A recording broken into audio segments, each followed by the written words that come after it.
கிறிஸ்துவுக்குள் பிரியமானவர்களே, கர்த்தரும் இரட்சகருமாய் இயேசு கிறிஸ்துவின் ஈடு நீட்ட நாமத்தினாலே உங்கள் யாவருக்கும் என் அன்பின் வாழ்த்துக்களை தெரிவித்துக் கொள்கிறேன்.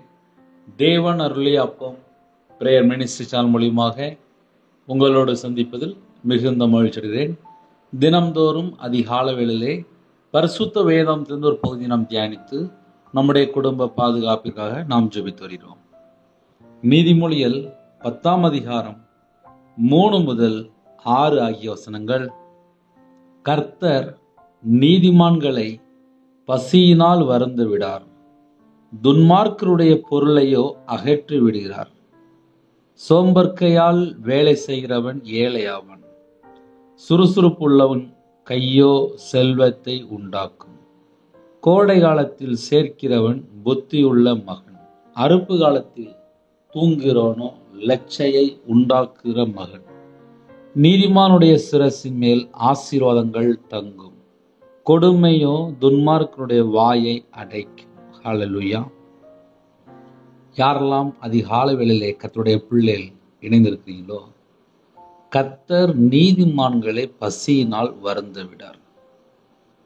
ஒரு குடும்பத்திலே இயேசு கிறிஸ்து இரத்தத்தினால கழுவப்பட்ட நீதிமானா இருக்கும்போது விசுவாசத்தினால நீதிமான் என்று எழுதப்பட்டிருக்கு.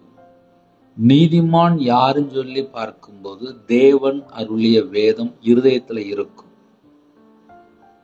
நீதிமான் யாருன்னு சொல்லி பார்க்கும்போது அவருடைய நேமங்களை கை கொண்டு அவருடைய கட்டளைக்கு கீழ்ப்படிந்து உண்மையாயிருப்பானாகில் அவனே நீதிமான். கர்த்தருடைய பிள்ளைகள் யாரெல்லாம் இணைந்திருக்கிறீங்களோ, நம்முடைய வாழ்க்கையிலே அநியாயமான காரியம் இருக்கக்கூடாது. நம்ம கர்த்தருக்கு பிரியமான பிள்ளைகளா இருக்கும்போது நம்ம குடும்பம் ஆசீர்வாதம். கர்த்தருடைய பிள்ளைகள் யாரெல்லாம் இந்த செய்தியை கேட்கிறீங்களோ, ஆவிக்குரிய வாழ்க்கையில வளரணும், ஜெப வாழ்க்கையில வளரணும், வேதத்தை தியானிக்கிறதுல வளரணும், இன்னும் நிறைய காரியங்கள் இருக்கு.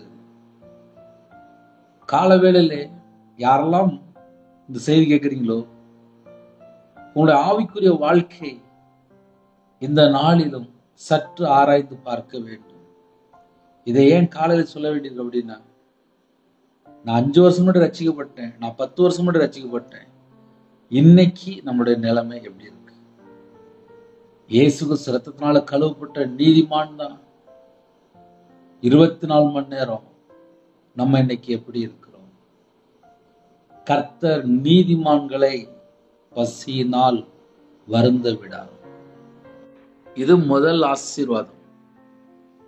இயேசு கிறிஸ்து இரத்தத்தினால கழுவப்பட்டு தேவனுக்கு பிரியமானபடி கட்டளை கீழ்ப்படிந்து கற்பனை கை கொண்டு யாரெல்லாம் கர்த்தருக்கா வாழ்றாங்களோ அந்த குடும்பத்திலே பசியினால் வருந்த விடார். அது முதல் ஆசீர்வாதம். அடுத்தாப்புல துன்மார்க்குடைய பொருளையோ அகற்றி விடுகிறார் என்று எழுதப்பட்டிருக்கு. 119ஆம் சங்கீதம் 53ஆம் வசனத்திலே உமது வேதத்தை விட்டு விலகுற துன்மார்க்கர் என்று எழுதப்பட்டிருக்கு. ஒரு குடும்பத்திலே வேதத்தை விட்டு விலகி 24 மணி நேரம் வாழ்ந்துட்டு நான் லட்சமா சர்ச்சில் கொண்டு போய் வைப்பேன்னு சொன்னாலும் வேதம் சொல்கிறது துன்மார்க்கருடைய பொருளையோ அகற்றி விடுகிறார். அப்போ நம்ம சர்ச்சில் போய் காணிக்க வைக்கணும், சர்ச்சுக்கு போகணும், எல்லாம் நம்ம சொல்றோம். ஒரு குடும்பத்திலே நீதிமானா வாழ்ந்துட்டு சர்ச்சுக்குள்ள நம்ம போகும்போது எவ்வளவு ஆசீர்வாதம் தெரியுமா? அவங்களுடைய சந்ததி ஆசீர்வதிக்கிறார். துன்மார்க்கருடைய பொருளையோ கர்த்தர் அகற்றி விடுகிறார். துன்மார்க்கர் யாருன்னு சொல்லி கையில பைபிள் எடுத்து வாசித்து பார்த்தா உமது வேதத்தை விட்டு விலகுற துன்மார்க்கர். வேதத்தை விட்டு விலகி வாழ்ந்துட்டு எத்தனையோ பாவ காரியங்களை ஈடுபட்டுட்டு நான் சர்ச்சுக்கு அதை செஞ்சுட்டேன், இதை செஞ்சுட்டேன், நான் சர்ச்சுக்கு இத்தனை லட்ச ரூபா கொடுத்துட்டேன், நான் இவ்வளவு பணம் கொடுத்துட்டேன் அப்படின்னா கையில பைபிள் எடுத்து வாசித்து பார்த்தா ஆன்சர் என்னதமா இருக்கு? துன்மார்க்கருடைய பொருளையோ கர்த்தர் அகற்றி விடுகிறார். தேவன் இருதயத்தை பார்க்கிறார். ஒரு குடும்பத்தை ஆசீர்வதிக்கணும் அப்படின்னா இருதயத்தை பார்க்கிறார். அதனால யாரெல்லாம் கர்த்தருடைய ஜனம் இணைந்திருக்கிறீங்களோ, கர்த்தருடைய நாமம் மகிமைப்பட வேண்டும் என்றால் இருதயத்துக்குள்ளே கர்த்தரை விட்டு தள்ளி போற எந்த ஒரு பாவ காரியமும் இருக்கக்கூடாது. இருதயத்தை பார்த்துதான் தேவன் ஆசீர்வதிக்கிறார். முதல் ஆசீர்வாதம் என்ன அப்படின்னா, பசியினால் வருந்த விடார். ரெண்டாவது, நம்ம நீதிமானா வாழ்ந்துட்டு போய் சர்ச்சில் போய் என்ன காணிக்க வைத்தாலும் கர்த்தர் அதை அங்கீகரிப்பார். துன்மார்க்கருடைய பொருளையோ கர்த்தர் அகற்றி விடுகிறார் என்று எழுதப்பட்டிருக்கு. அதனால 24 மணி நேரம் வாழ்க்கை எப்படி இருக்கு, தேவனுடைய சமூகத்தில் போகும்போது நம்ம எப்படி போறோம் என்பதை நாம் ஆராய்ந்து பார்ப்போம். சோம்பற்கையால் வேலை செய்கிறவன் ஏழை ஆவான். ஏழை ஆவான். இன்னைக்கு நிறைய குடும்பத்திலே என்ன நடக்கு அப்படின்னா, சோம்பேறியா இருப்பாங்க. ராத்திரி ஃபுல்லா செல்போன் பார்த்துட்டு இருப்பாங்க. ராத்திரி ஃபுல்லா யார்ட்டையோ போன்ல பேசிட்டு இருப்பாங்க. லேட்டா வீட்டுக்கு வருவாங்க. சில குடும்பத்துல நைட் தண்ணி அடிச்சுட்டு வருவாங்க. சில குடும்பத்துல போதை அடிமையில இருப்பாங்க, கஞ்சா பழக்கத்துல இருப்பாங்க. தேவையில்லாத ஃப்ரெண்ட்ஷிப்பா இருக்கும், தேவையில்லாத நபர்கிட்ட பழகிட்டு இருப்பாங்க, தேவையில்லாத ஆள்கிட்ட பழகிட்டு இருப்பாங்க. நைட்டு ஃபுல்லா ஒரே செல்போன்ல ஒரே பல மணி நேரம் போயிட்டே இருக்கும். இப்ப நான் கடைசி காலத்துல செல்போன்ல நிறைய ஆப்லாம் வந்திருக்கு. அது எங்க கூட்டு போகுதுன்னே தெரிய மாட்டேங்குது. சில குடும்பத்திலே படம் பார்க்க கூட்டு போயிருது, சில குடும்பத்திலே தேவையில்லாத வீடியோ பார்க்க கூட்டு போயிருது. ஆக மொத்தம் ஒரு 3 மணி நேரம் 4 மணி நேரம் செல்போன்ல நைட்டு ஃபுல்லா உட்காந்துட்டு காலையில சோம்பேறி மாதிரி எந்திரிச்சிட்டு குளிக்காம சாப்பிடாம லேட் ஆயிட்டு சொல்லிட்டு அப்படியே கிளம்பி போயிடுவாங்க. சோம்பற்கையால் வேலை செய்கிறவன் ஏழை ஆவான். காலையில தூங்கி எந்திரிச்சு ஜெபம் பண்ணி முழங்கால நின்று ஜெபம் பண்ணி கர்த்தரை தேடி அதுக்கப்புறம் அந்த நாளை ஆரம்பிக்கும் போது கர்த்தர் கூட இருப்பார். அதனால ஒரு குடும்பத்துல எப்படி தரித்திரம் வருது, எப்படி கஷ்டம் வருது, எப்படி ஏழையாராம் அப்படின்னு சொல்லி பார்க்கும்போது நைட்டு ஃபுல்லா செல்போன்லயோ தேவையில்லாத நபர்கிட்டயோ தேவையில்லாம நேரத்தை வேஸ்ட் பண்ணிக்கிட்டு அப்புறம் காலையில லேட்டா இருந்துச்சு சோம்பேறி மாதிரி அப்படியே கிளம்பி போய் அப்புறம் தேவையில்லாத இடத்துல அப்புறம் பேசிட்டு அப்புறம் அப்படியே வாழ்ந்தா அவனோட வாழ்க்கையில செழிப்பு இருக்காது. யாரெல்லாம் சோம்பேறியா இருக்காங்களோ, சோம்பற்கையால் வேலை செய்கிறவன், இஷ்டம் இல்லாம வேலை பார்ப்பாங்க. வேலை அப்படின்னு சொல்லும்போது நான் சந்தோஷமா சொல்ல முடியும். ஏன்னா 11 வயசுல நான் வேலைக்கு போயிருக்கேன். கிட்டத்தட்ட ஒரு 25 வருஷம் வேலை பார்த்துட்டேன். அந்த 25 வருஷம் அனுபவத்திலுமே ஒரு நாளைக்கு டெய்லி ஒரு 15 மணி நேரம் 16 மணி நேரம் வேலை வைப்பேன். ஞாயிற்றுக்கிழமையும் வேலை வைப்பேன். 7 நாளும் 15 மணி நேரம் 16 மணி நேரம் வேலை வைப்பேன். ஒரு சில நாட்கள் மட்டும்தான் ஞாயிற்றுக்கிழமை ஃப்ரீயா இருப்பேன். என்னைக்கு கையில பைபிள் எடுத்து வாசித்தனோ அன்னைக்கு தான் ஞாயிற்றுக்கிழமை தேவனுக்குள்ள நாள் என்பதை அறிந்து கொண்டேன். அதுக்கு முன்னாடி அப்படிலாம் ஞாயிற்றுக்கிழமை நேரம் வியாபாரத்துக்கு போயிடுவேன். இதுதான் என்னுடைய வாழ்க்கை. அதனால வேலை செய்ய தெரியும். வேலை செய்யற குடும்பம் ஆசீர்வாதமா இருக்கும். என் வாழ்க்கையில நான் மாந்திரியத்துல போய் கஷ்டப்பட்டேன், மனுஷனை நம்பி போயிட்டேன், சாபத்துக்குள்ள போயிட்டேன். யாரெல்லாம் மனுஷனை நம்பி போறாங்களோ அவங்களோட வாழ்க்கையில ஒரு சாபம் இருக்கும். என்னன்னே காலையில சாபத்தையும் சேர்த்து சொல்றீங்க அப்படின்னா உள்ளதை சொல்லிட்டு இருக்கேன். பைபிள்ல போட்டிருக்கு. ஒரு குடும்பத்துல மனுஷனை நம்பி பின்னாடி போகும்போது ஏமாற்றம் வந்தது இல்ல, தோல்வி வந்தது இல்ல, நஷ்டம் வந்தது இல்ல. சில குடும்பத்துல பார்ட்னர் ஆரம்பிப்பாங்க. எனக்கு தெரிந்த ஒரு 25 வருஷம், ஆமா 25 வருஷமா ஒரு நபரை எனக்கு தெரியும். ரீசெண்டா போன மாசம் பார்த்தேன். அவங்க சொல்லும்போது எனக்கு சொன்னாங்க, 1 கோடி ரூபாய் எனக்கு நஷ்டமாயிட்டு அப்படின்னாங்க. என் வாழ்க்கையில நான் 50 லட்ச ரூபாய் நஷ்டப்பட்டேன் 2015 2016. 2025 அவங்க சொல்லும்போது சொன்னாங்க எனக்கு 1 கோடி ரூபாய் நஷ்டமாயிட்டு அப்படின்னாங்க. எப்படின்னு சொல்லி கேட்டா கூட இருக்கிற பார்ட்னர் கிட்டத்தட்ட ஒரு 75 லட்சம் தரணுமா, ஆக மொத்தம் 1 கோடி ரூபாய் நஷ்டமாயிட்டு எல்லாம் போயிட்டு அப்படின்னாங்க. கையில ஒரு 100 ரூபா கூட இல்லாம நான் நிக்கிறேன் அப்படின்னாங்க. கண்ணீர் வடிச்சாங்க. அதுதான் வேதனையா இருந்துச்சு. 1 கோடி ரூபாய் நஷ்டப்பட்டு கண்ணீர் வடிக்கிறாங்க. வெளியே தெரிய மாட்டேங்குது. காரணம் என்ன சொல்லி பார்க்கும்போது மனுஷன் முன்னாடியே போயிட்டே இருந்தாங்க. Friend partner. இன்னைக்கு நிறைய குடும்பத்திலே ஏன் வாழ்க்கையிலே ஒரு தோல்வி, நஷ்டம், ஏமாற்றம், நிந்தை, அவமானம், பிரச்சனை, போராட்டம், இதுக்கெல்லாம் பின்னாடி என்ன அப்படி சொல்லி கொஞ்சம் ஆழமா போய் பார்த்தா மனுஷன் பின்னாடியே போயிட்டு இருப்பாங்க. அதனால யாரெல்லாம் உண்மையா இருக்கிறீங்களோ உங்க வீட்டுக்குள்ள தேவன் அந்த ஆசீர்வாதத்தை தந்துடுவார். ஆனால் மனுஷன் பின்னாடியே போய் எதையாவது சாய்ச்சிடலாம் அப்படின்னா தேவன் பார்ப்பார். இப்போ கடைசி காலத்துல நிறைய குடும்பத்துல வேலைக்காக லஞ்சம் கொடுத்துருந்தாங்க. லஞ்சம் கொடுக்குற இடத்துல பிசாசு தானே இருப்பான். நம்ம நார்மலா யோசித்து பார்ப்போமே. அதனால கர்த்தருடைய பிள்ளைகள் யாரெல்லாம் இந்த செய்தியை கேட்குறீங்களோ, சுறுசுறுப்பு உள்ளவன் கையோ செல்வத்தை உண்டாக்கும். ஒரு மனுஷன் சுறுசுறுப்போடு இருந்தால் அந்த குடும்பம் செல்வத்தை உண்டாக்கும். சுறுசுறுப்பு உள்ளவன் கையோ இப்போ என் வாழ்க்கையில நான் சொல்ல முடியும். ஏன்னா நான் சின்ன வயசுல நான் வேலை பார்த்ததுனால நான் சொல்றேன், தைரியமா சொல்றேன். 16 மணி நேரம் வேலை பார்ப்பேன். அதனால சந்தோஷமா சொல்ல முடியும், சுறுசுறுப்பு உள்ளவன். எனக்கு ஒரு குடும்பம் உண்டு. கர்த்தருடைய கிருபையினாலே இந்த நிமிஷம் வரை தேவன் உயிர் பிச்சை போட்டிருக்காரு. அவ்வளவுதான். அது பேர் தான் கிருபை. இலவசமா கிருபை கொடுத்துருக்காரு. அதனால எல்லாரும் உயிரோட இருக்கும். சுறுசுறுப்பு உள்ளவன் கையோ செல்வத்தை உண்டாக்கும். நம்ம வேலை செஞ்ச அந்த சம்பளம் வீட்டுக்கு வரணும் அப்படின்னா சுறுசுறுப்போட செய்யணும். சோம்பேறியா செஞ்சிடக்கூடாது.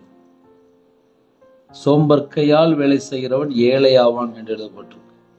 இஷ்டம் இல்லாம வேலை பார்ப்பாங்க, இஷ்டம் இல்லாம கம்பெனி போவாங்க, இஷ்டம் இல்லாம செய்வாங்க, இஷ்டம் இல்லாம வாழ்வாங்க. அது ஃபுல்லா ஏழை ஆவான்.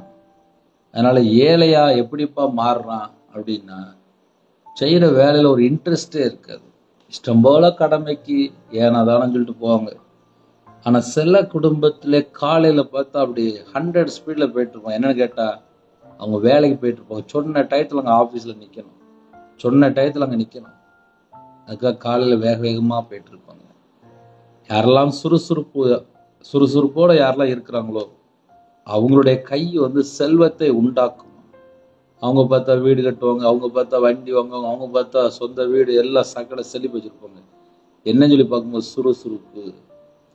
நிறைய வீட்டுல சுறுசுறுப்பே காணும், ஒரே சுவாம்பேறி மாதிரி இருக்காங்க. இப்ப அதுதான் நிறைய வீட்டுல பிரச்சனை. காலையில இருந்து ராத்திரி வரையும் உட்கார்ந்த இடத்துல உட்கார்ந்து இருப்பாங்க. ஒரு குடும்பத்தை தேவன் ஆசீர்வதிக்கணும் அப்படின்னா அவங்கவுங்க வேலையை அவங்கவுங்க பார்க்கணும். நான் சின்ன வயசுல வேலைக்கு போனதுனால, கஷ்டப்பட்டு வேலை பார்த்ததுனால வேலை செய்கிற அனுபவம் ஜாஸ்தி உண்டு.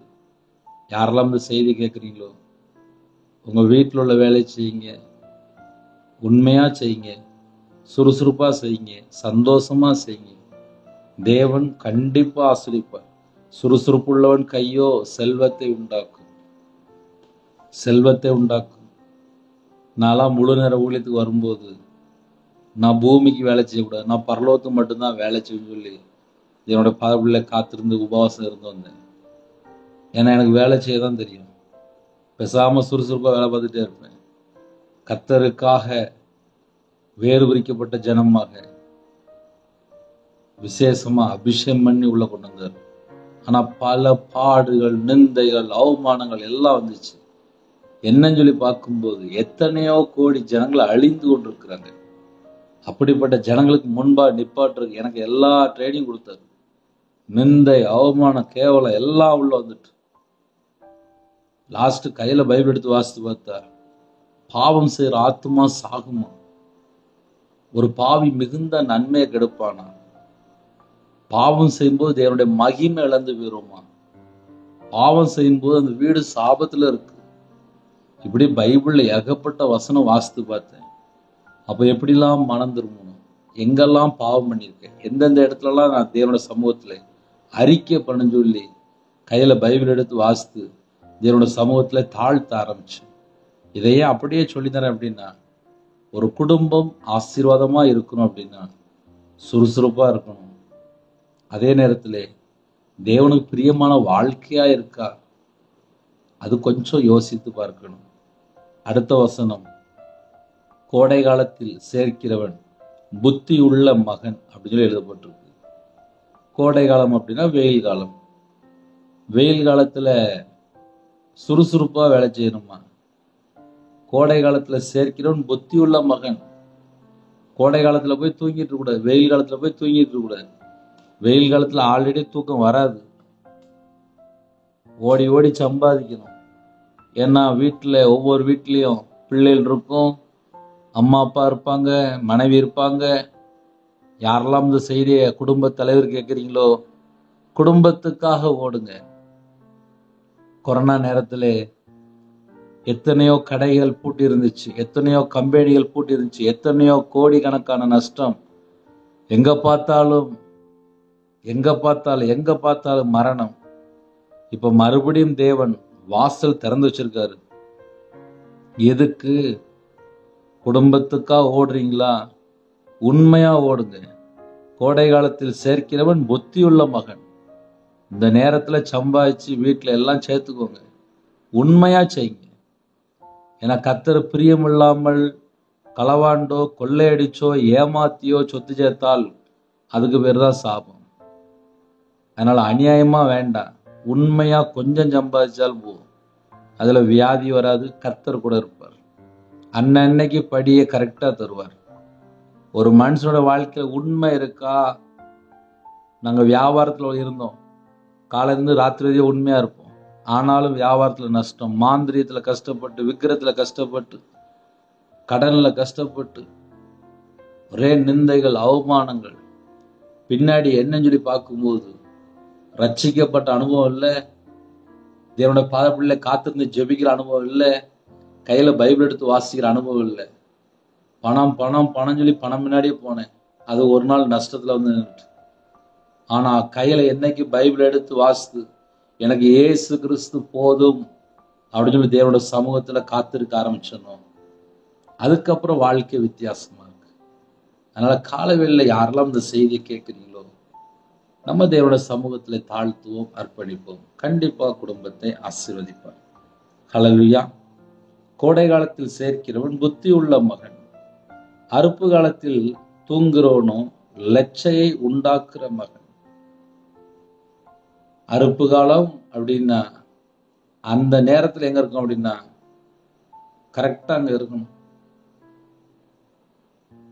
இன்னைக்கு சில குடும்பத்துல என்ன பண்றாங்க அப்படின்னா, எப்ப பார்த்தாலும் தூங்கிட்டு இருப்பாங்க, எப்ப பார்த்தாலும்.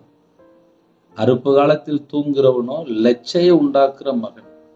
அவமானம் வீட்டுக்கு வந்துடும்.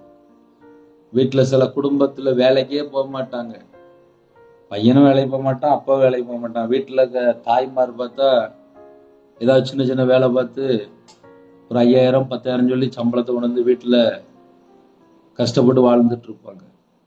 நான் அப்படி சில குடும்பத்தை பார்த்துருக்கேன்.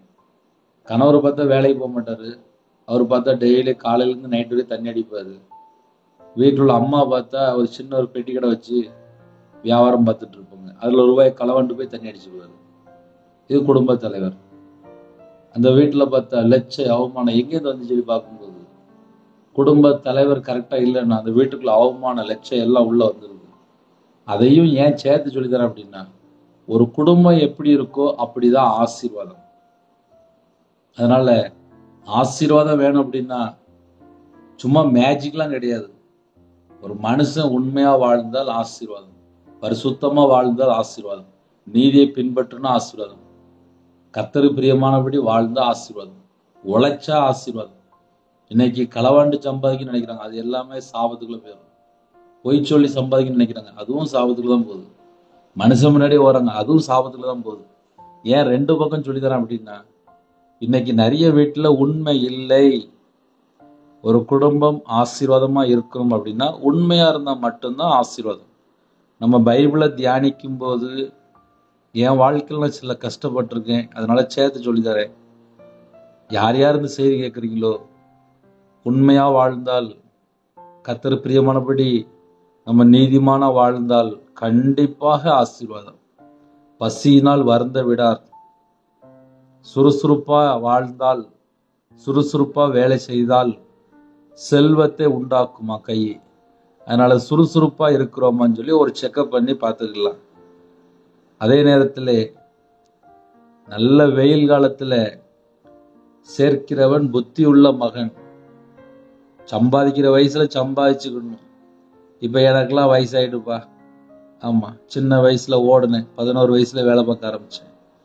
ஆனாலும் வியாபாரத்துல நஷ்டம், தோல்வி நிந்தைகள் எல்லாம் வந்துச்சு. சின்ன வயசுல ஓடியாச்சு. அதனால யாரெல்லாம் இந்த செய்தியை கேட்குறீங்களோ, ஒருவேளை கொஞ்சம் சின்ன வயசா இருக்கு, எங்களுக்கு ஒரு 30 வயசாகுது, 25 வயசாகுது, இப்போ தான் நாங்கள் சம்பாதிக்கிறோம் அப்படின்னா வேக வேகமாக ஓடுங்க, சந்தோஷமா ஓடுங்க. குடும்பமா ஒருமனப்பட்டு சேர்ந்து வாழ்ந்து ஒவ்வொரு காரியமும் ப்ரோக்ராம் போடுங்க. வீட்டில் வரக்கூடிய ஒவ்வொரு பணத்துக்கும் என்ன செய்யணும், ஏது செஞ்சு கணக்கு போடுங்க. நான் என் மனைவிக்கு தெரியாமல் எப்போதுமே செய்வேன். அது எல்லாமே நஷ்டத்தில் வந்து நின்றுட்டு ஒரு நாள் திரும்பி பார்த்தேன், என்கிட்ட சொல்லலையப்பா அப்படின்னா. ஏன்னா வியாபாரத்தில் இருக்கும்போது இஷ்டம் போல வாழ்ந்தேன், எல்லாம் நஷ்டமாயிட்டு. என் மனைவிட்ட சொல்லியிருந்த ஆலோசனை கொடுத்துருப்பாங்க. அதனால ஒரு குடும்பமா யாரெல்லாம் இந்த செய்தி கேட்குறீங்களோ, கணவன் மனைவியா வீட்டுக்குள்ள ஒரு ப்ரோக்ராம் போட்டு கேட்டு சந்தோஷமா செய்யுங்க. அதுல தேவ திட்டம் இருக்கும். கண்டிப்பா குடும்பத்தை ஆசீர்வதிப்பார். ஏன்னா நிறைய குடும்பத்திலே மனைவியை நம்பாமல், வீட்டில் உள்ள பெற்றோரை நம்பாமல், வேற யாரையோ கூப்பிட்டு கேட்டா ஃப்ரெண்டும்பாங்க, கூட இருக்கம்பாங்க. லாஸ்ட் பார்த்தா அவங்க மூலியமா தான் நிறைய நஷ்டங்கள் உள்ள வருது. நான் நிறைய இடத்துல பார்த்துட்டேன், என் வாழ்க்கையில மட்டும் இல்லை, நிறைய குடும்பத்துல பார்த்துட்டேன். குடும்பத்திலே உண்மையா இருந்தால் அந்த குடும்பம் ஆசீர்வாதமா இருக்கும். கோடை காலத்தில் சேர்க்கிறவன் புத்தியுள்ள மகன், அறுப்பு காலத்தில் தூங்குறவனும் லட்சையை உண்டாக்குறான். லட்சையை உண்டாக்குற மகன் அப்படின்னு சொல்லி போட்டுருக்கு. அப்ப அறுப்பு காலம் அப்படின்னா வேக வேகமா ஓடணும், வேக வேகமா ஓடணும். விவசாயம் பார்க்குற இடத்துல காலையிலேருந்து ராத்திரி வரைக்கும் அங்கேயே கிடப்பாங்க, அங்கேயே இருந்துதான் எல்லாத்தையும் கொண்டு வருவாங்க. அப்ப யாரெல்லாம் இந்த செய்தி கேட்குறீங்களோ, சம்பாதிக்கிற காலமா அந்த வயசா வேக வேகமா ஓடுங்க. சும்மா மேஜிக் மாதிரிலாம் கிடையாது, உழைச்சால் சம்பளம். இப்ப கையில செல்போன் வந்துட்டு யார்கிட்டயாவது ஒரு இடம் வித்து அப்படியே லட்சமா பார்க்கலாம்னு நினைக்கிறாங்க. உழைத்தால் அந்த சம்பளம் நம்முடைய தலைமுறைக்கு இருக்கும். உண்மையா வாழ்ந்தால் ஆசீர்வாதம். யார் யார் எந்தெந்த ஃபீல்டில் இருக்கிறீங்களோ அதுல உண்மை இருக்கா, வேலை செஞ்ச கூலி கண்டிப்பா தேவன் தருவார். எல்லா வீட்டுக்குள்ளும் தேவன் தருவார், எல்லா வீட்டுக்குள்ளும் தேவன் தருவார். உழைச்ச காசு வீட்டுக்கு வந்துடும். ஆனா ஏமாத்தி சம்பாதிச்சால் அது அவ்வளோ நஷ்டமா வெளியில போயிடும். அதனால யாரெல்லாம் செய்தி கேட்குறீங்களோ, 2 பக்கம் பேசிட்டு இருக்கேன். நல்லவங்களும் இருப்பாங்க, ஆப்போசிட்ல கெட்டவங்களும் இருப்பாங்க. ஒரு பாவி மனம் திரும்பினால் பரலோகத்துல மிகுந்த சந்தோஷம். அதனால காலவில் யாரெல்லாம் இந்த செய்தி கேட்குறீங்களோ கண்டிப்பா தேவன் ஆசீர்வதிப்பார். நீதிமானுடைய சிரசின் மேல் ஆசீர்வாதம் தங்கும். ஒரு குடும்பத்திலே நீதிமானா வாழ்ந்தாச்சு அப்படின்னா அவங்களுடைய சிரசின் மேலே ஆசீர்வாதம் தங்கி இருக்கும். அதனால நம்ம எப்படி வாழ்றோம் என்பதை பார்த்துதான் தேவன் ஒரு குடும்பத்தை ஆசீர்வதிக்கிறார். இல்ல பிரதர், நீங்க சொன்ன மாதிரி நாங்க உண்மையா வாழ்றோம், நாங்க நீதிமானா வாழ்றோம், நாங்க ஓடி ஓடி உழைக்கிறோம் அப்படின்னா கண்டிப்பா உங்க குடும்பம் ஆசீர்வதிக்கப்படும். ஹல்லேலூயா. ஆனா கர்த்தரை விட்டு தள்ளி போய் இஷ்டம் போல ஒரு வாழ்க்கை இருந்துச்சு, நாங்க பைபிளும் வாசிக்க மாட்டோம், நாங்க தேவனை தேட மாட்டோம், நாங்க நல்ல படம் பார்ப்போம், நல்ல நாடகம் பார்ப்போம், நாங்க நல்ல இஷ்டம் போல வாழ்வோம், நாங்க நல்ல செல்போன்ல மூழ்கி கிடப்போம் அப்படின்னா ஒரு நாள் அந்த ஒரு நாளை யாரும் சந்திக்க முடியாது. ஏன்னா நம்ம வாழ்ற காலம் கிருபையின் காலம். அந்த கிருபையின் காலத்திலே கர்த்தருடைய கரத்திலே அடங்கி இருந்தால் ஏற்ற வேலை ரொம்ப உயர்த்திடுவார். இன்னைக்கு நிறைய குடும்பத்துல தந்திரம், வீடு ஃபுல்லா தந்திரம், ஏமாத்துறது, மோசம் போக்குறது, வஞ்சிக்கிற ஆவி வீட்டுக்குள்ள இருந்துச்சுன்னா எப்படிப்பா ஆசீர்வாதம் வரும்? இதெல்லாம் சில வீட்டுக்குள்ள கிடக்கு. அதையும் ஏன் சேர்த்து சொல்லித்தரேன் அப்படின்னா, நீதிமான் சிரசு மேலதான் ஆசீர்வாதம் தங்கும். நீதிமான் தந்திரமா இருக்க மாட்டான், நீதிமான் யாரையும் கெடுக்க மாட்டான், நீதிமான் பொய் பேச்ச வெறுக்கிறான்னு சொல்லி போட்டிருக்கு. நீதிமான் இதயத்துக்குள்ள தேவனர்லயே வேதம் இருக்கும். நீதிமான் கனி கொடுப்பான், நீதிமான் பாவத்துக்குள்ள போக மாட்டான், நீதிமான் மற்றவங்களை அவமானப்படுத்த மாட்டான். ஏகப்பட்ட வசனம் இருக்கு. அதனால காலவேளையிலே கர்த்தருடைய கிருபையினாலே 2 பக்கம் பேசிட்டு இருக்கு. ஒரு பக்கம் பார்த்தா நன்மை, இன்னொரு பக்கம் பார்த்தா தீமை எப்படி உள்ள வருது. பிசாசுக்கு எங்கெல்லாம் இடம் கொடுக்குறாங்களோ அங்கெல்லாம் ஆசீர்வாதத்தை திருடிதான். சும்மா ஒரு நார்மலா சொல்றேனே, வீட்டுல ஒரு 16 மணி நேரம் 8 மணி நேரம் தூங்குறாங்க, மற்ற காரியங்கள். ஒரு 16 மணி நேரம் வீட்டில் இருக்கிறாங்கன்னு வச்சுக்கோங்களேன். அதில் ஒரு 8 மணி நேரம் வீட்டில் டிவி பார்த்தா என்ன ஆகும்? முதல்ல கண்ணு கெட்டு போயிடும். சிந்தனையில் ஃபுல்லாக அந்த 8 மணி நேரம் டிவியில் என்ன பார்த்தாங்க அதுதான் ஓடிட்டு இருக்கும். இதயத்தில் என்ன இருக்கும் அப்படின்னா 8 மணி நேரம் டிவியில் என்ன பார்த்தாங்களோ அந்த தேவையில்லாத காரியம் தான் உள்ள இருக்கும். 8 மணி நேரம் கிறிஸ்டியன் ப்ரோக்ராம் கேட்டாங்களா அப்படின்னு கேட்டால் இருக்காது. 8 மணி நேரம் உண்மையில தேவனுக்குள்ள காரியம் தான் பார்த்தோமா அப்படின்னா இருக்காது. தேவையில்லாம 4 வீடியோ பார்த்துருப்பாங்க, தேவையில்லாம 4 காரியம் பார்த்துருப்பாங்க, தேவையில்லாம கையில 4 காரியத்தை பார்த்துருப்பாங்க. ஆக மொத்தம் இருதயம் ஃபுல்லா தீட்டுப்பட்டுரும். இருதயத்துக்குள்ள பொல்லாதாவியே உள்ள வந்துடும், அவிசுவாசம் வந்துடும், அசுத்தம் வந்துடும், அருவருப்பு உள்ள வந்துடும். ஏன்னா தேவையில்லாத வீடியோ பார்க்கும்போது என்ன வரும்? தேவையில்லாத நிகழ்ச்சி பார்க்கும்போது என்ன வரும்? அதே நேரத்துல ஒரு 8 மணி நேரம் தேவனுடைய சமூகத்துல காத்திருந்து கையில பைபிள் எடுத்து வாசித்தாலோ, ஜெபம் பண்ணாலோ, தேவனை தேடினாலோ, 1000 ஸ்தோத்திர பலி சொன்னாலோ அவங்களுடைய வாழ்க்கை எப்படி இருக்கும்? அதனால அந்த வித்தியாசத்தை நம்ம கொஞ்சம் அறிந்து கொண்டால் நம்ம குடும்பம் ஆசீர்வாதமா இருக்கும். இல்ல பிரதர், நாங்க எத்தனை செய்தி கேட்டாலும் நாங்க அப்படியே தான் இருப்போம் அப்படின்னா ஒன்றும் செய்ய முடியாது. நீதிமானுடைய சிரசின் மேலதான் ஆசீர்வாதம் தங்கும். ஒரு நீதிமானா வாழ்றதுக்கு என்னெல்லாம் செய்ய முடியுமோ எல்லாத்தையும் சேர்த்து சொல்லிட்டு இருக்கேன். ஏன்னா சில குடும்பத்துல வீட்டுல அப்படியே சும்மாவே இருப்பாங்க, டிவி பார்த்துட்டு அப்படியே அது முன்னாடியே உட்கார்ந்து இருப்பாங்க. வீட்டுல அம்மா ஏசுவாங்க, மாமியார் ஏசுவாங்க, புருஷன் ஏசுவான், பிள்ளைகள் ஏசும். சில வீட்டுல பார்த்தா அப்படியே டிவி முன்னாடியே உட்கார்ந்து வாழ்க்கையை ஃபுல்லா வேஸ்ட் பண்ணிடுவாங்க. வாழ்க்கையை வேஸ்ட் பண்ணிருக்காங்க. நம்ம பரலோகத்துல போகும்போது நியாய தீர்ப்பு நல்ல கணக்கு கொடுக்கணும். அதனால யாரெல்லாம் இந்த செய்தி கேட்கறீங்களோ, ஒருவேளை இப்படிப்பட்ட ஒரு பாவத்துல இருக்கிறீங்க அப்படின்னா தேவனுடைய சமூகத்துல சொல்லுங்க, அப்பா நான் அந்த பாவத்துல இருக்கிறேன், எனக்கு இது வேண்டாம், நான் கொஞ்சம் நல்ல பிள்ளையா வாழணும்னு சொல்லி கேளுங்க. நீதிமானுடைய சிரசு மேல் ஆசீர்வாதங்கள் தங்கும். கொடுமையோ துன்மார்க்குடைய வாயை அடைக்கும். ஒரு மனுஷன் கொடுமையா வாழ்றான் அப்படின்னா துன்மார்க்குடைய வாயை அடைக்குமா?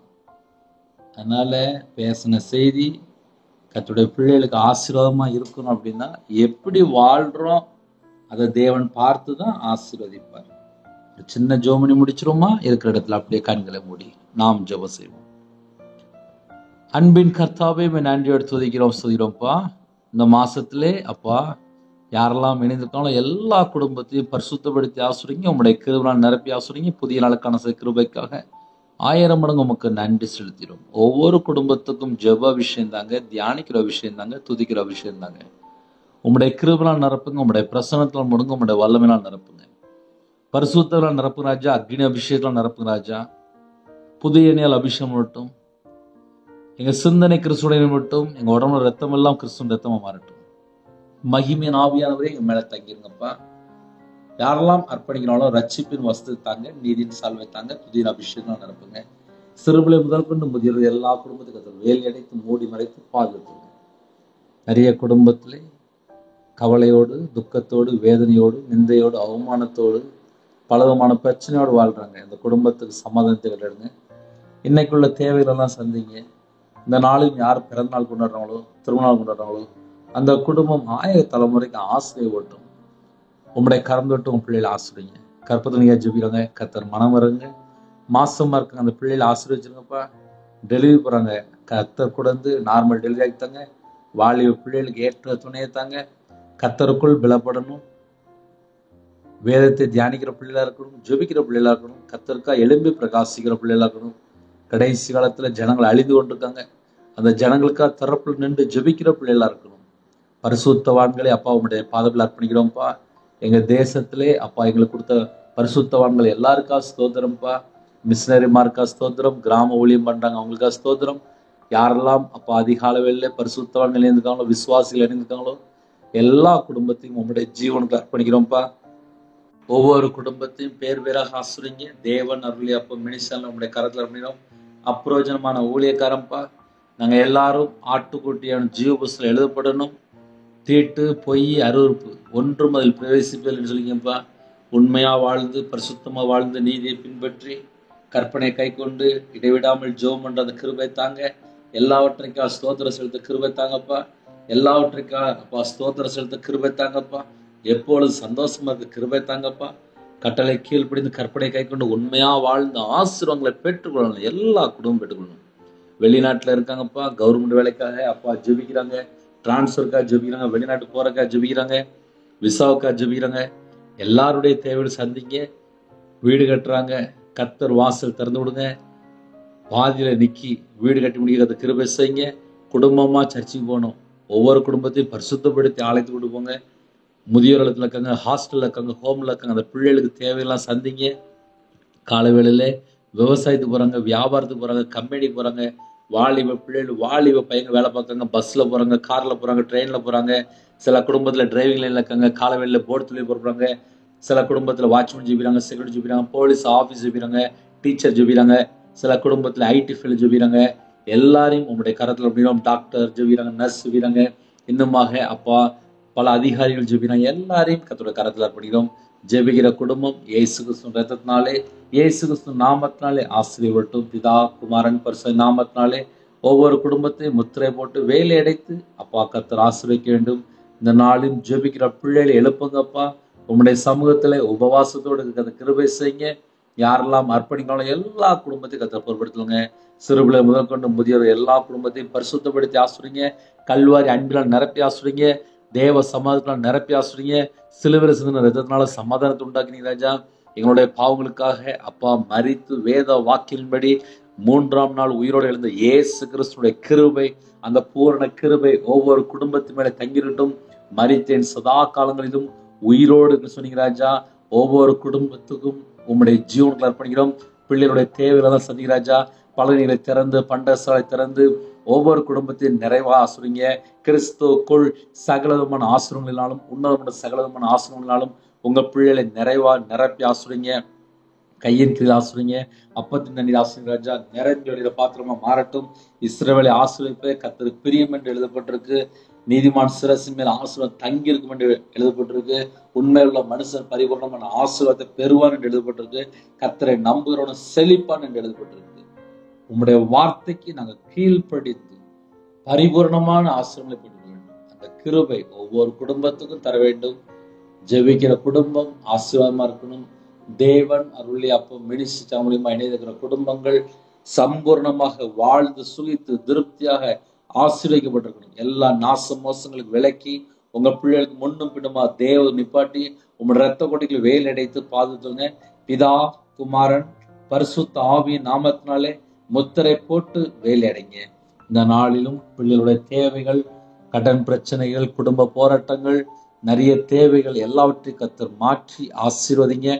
பலவீனத்தோடு படுத்த படுக்கையிலே, ஹாஸ்பிட்டல்ல, அவசர சிகிச்சையில, எம்ஆர் ஸ்கேன் எடுத்து நிறைய குடும்பத்துல பலவிதமான பிரச்சனைக்கு நடுவில் ஜெபிக்கிறாங்க.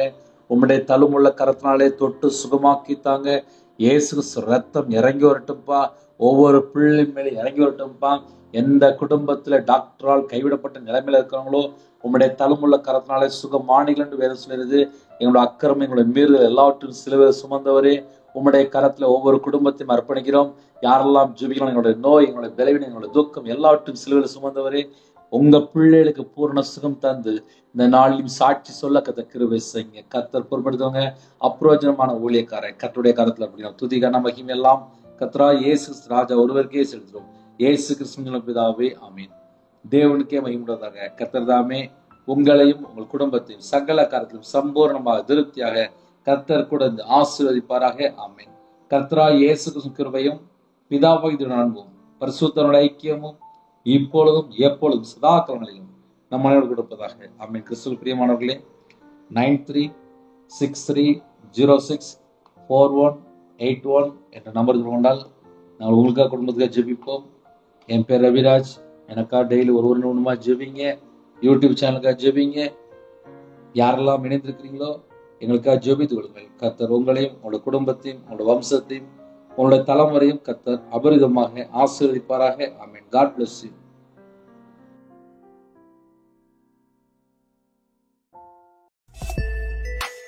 Thanks for watching. Please subscribe our channel. Click the like and share. Click the bell. God bless you.